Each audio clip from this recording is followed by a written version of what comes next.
Hey guys, Skyrionn here. Here are my initial thoughts on the teaser we got for Fable.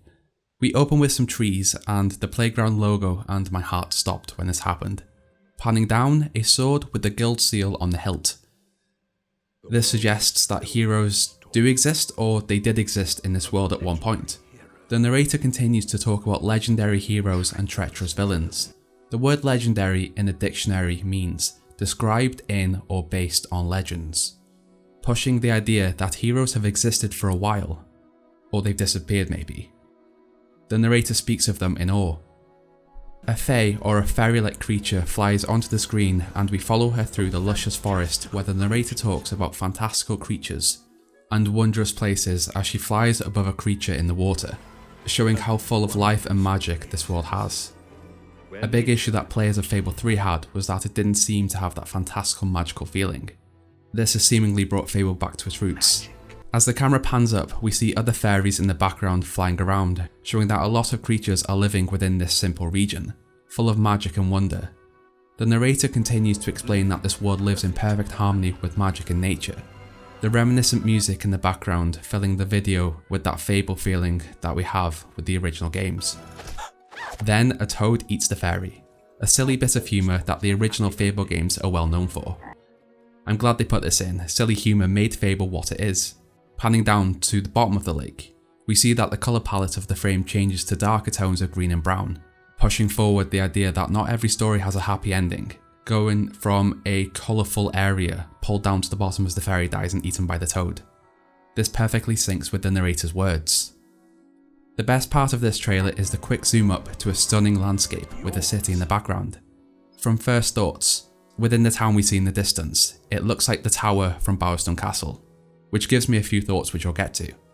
The area outside of the town doesn't look to be that populated, as it has little hamlets scattered around. There's no fog in the area and the buildings look to be a combination of stone and wood, so maybe around the Fable era, Fable 1, in between Fable 1 and 2. This could be set between Fable 1 and 2 as the land is starting to grow, as within that time period the world in that area was a combination of people living within hamlets, and then you had the town of Bowerstone. And you also had areas where magical creatures lived. They didn't live in harmony, but they lived together in that world. Finally, the narrator ends the trailer saying that your story will be written. So who are we going to be? It's also important to note that Teresa doesn't narrate this. I feel like if she had anything to do with this game, she would have had some sort of influence within the trailer.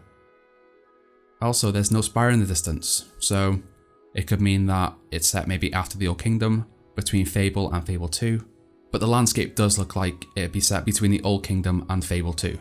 I think the buildings had a different style from that point onwards. A big thing that we do see is that the game's called Fable, just Fable.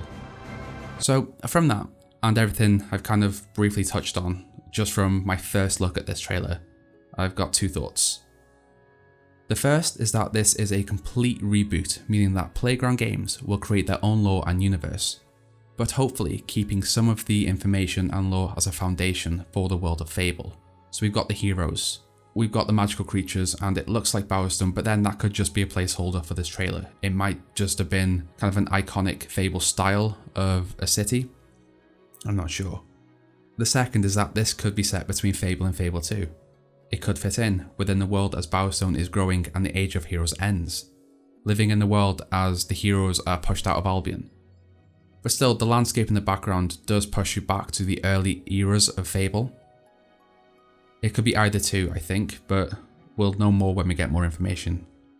This trailer was stunning too. One of the rumours stated that this was filmed within the game engine. I'm not sure about that, but if the game looks this great, I would be extremely impressed. Again, these were just my initial thoughts as the trailer was dropped about an hour ago. If you like this, then like, share and subscribe. Check out the lore series. We live stream the games every Wednesday. And I'll see you soon. Thanks for watching. Bye.